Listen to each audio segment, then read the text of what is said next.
اعوذ باللہ من الشیطان الرجیم بسم اللہ الرحمن الرحیم السلام علیکم ورحمۃ اللہ وبرکاتہ۔ حضرت داؤد علیہ السلام کی قوم کے 70,000 افراد سمندر کے کنارے ہیلا نامی بستی میں رہا کرتے تھے۔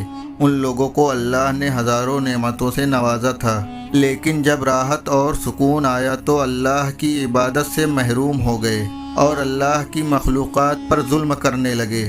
اللہ نے ان کو خبردار کیا، ہفتے میں ایک دن ہفتے کے دن شکار نہ کیا کرو۔ اتوار سے لے کر جمعہ تک جتنا شکار پکڑنا ہے پکڑ لو، لیکن ایک دن اللہ کی عبادت اور مخلوقات کے امن کے لیے رکھو۔ تو یوں اللہ نے ان کا امتحان لینا شروع کر دیا۔ وہ اتوار سے لے کر جمعہ تک سمندر میں مچھلیاں پکڑنے لگے تو مچھلیاں زیادہ مقدار میں ہاتھ میں نہ آتی۔ ہفتے کے دن سمندر کو دیکھتے تو ان کو بڑی بڑی مچھلیاں نظر آنے لگتی۔ ان لوگوں میں سے ایک شخص کو شیطان نے ورغلایا، پریشان کیوں ہوتے ہو؟ میری ترکیب پر عمل کرو، شکار سے کبھی محروم نہیں رہو گے۔ تو بس شیطان کے کہنے پر اس شخص نے کانٹا لگا کر ہفتے کے دن سمندر میں ڈوری کو ڈال دیا تو مچھلیاں پھنس گئی، اور شیطان نے کہا تم اس مچھلی کو اتوار کے دن نکالنا، اور یوں ہفتے کی حرمت باقی رہے گی اور تمہارا شکار بھی ہو جائے گا۔ بس شیطان کی بتائی ہوئی ترکیب پہ ہفتے کے دن مچھلی پھنس رہی اور وہ اتوار کے دن نکالتا اور خوشی سے کھاتا۔ جب اس کو آس پاس کے لوگوں نے پوچھا تو اس کو بھی یہی ترکیب بتانے لگا، اور یوں اس قوم کے کچھ لوگ ہفتے کے دن مچھلی پکڑنے کے لیے جال پھینکتے اور اتوار کے دن نکالتے، اور کچھ نے اس سمندر سے نالیاں بنا کے چھوٹے چھوٹے تالاب بنا دیے تاکہ اگلے دن جیسے مچھلیاں یہاں سے گزرے تو ان تالاب میں پھنس جائیں، تو ہم اتوار کو ان مچھلیوں کو نکال کے پکا کے کھائیں گے۔ اس گاؤں میں کچھ اللہ کے خاص بندے بھی موجود تھے جو کہنے لگے، اے لوگو، اللہ نے ہفتے کے دن شکار کرنے سے منع کیا ہے۔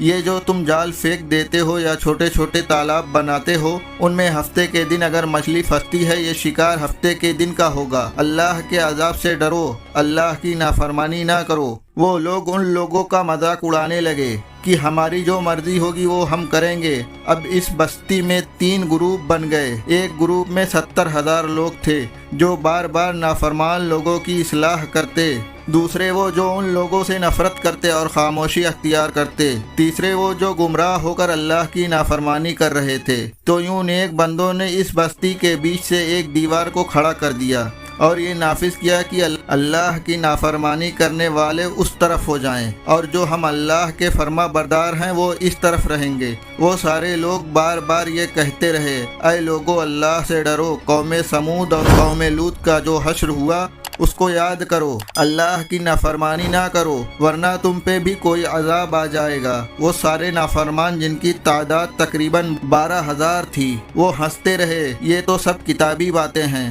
ہم پہ کوئی عذاب نہیں آئے گا۔ جیسے ہی وہ گروہ 2 حصوں میں ہو گئے، ایک وہ جو اللہ کے فرما بردار تھے جو دیوار کی اس طرف تھے، دوسرے وہ نافرمان جو دیوار کے اس طرف تھے۔ وہ نافرمان پوری رات ہنستے رہے اور مذاق اڑاتے رہے، اور وہ اللہ کے خاص بندے دیوار کی اس طرف معافی مانگنے لگے۔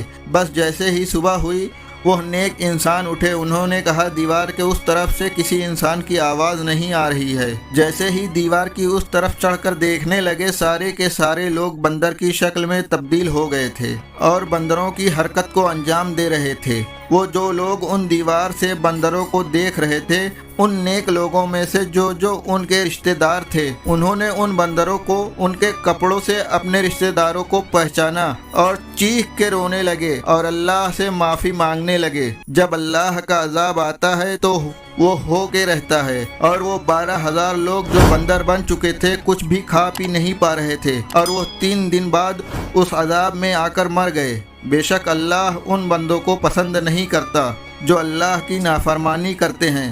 اے اللہ، ہم سب کو بھی اپنا فرما بردار بندہ بنا، ہم کو ویسا بنا جیسا تو دیکھنا چاہتا ہے۔ آمین ثم آمین۔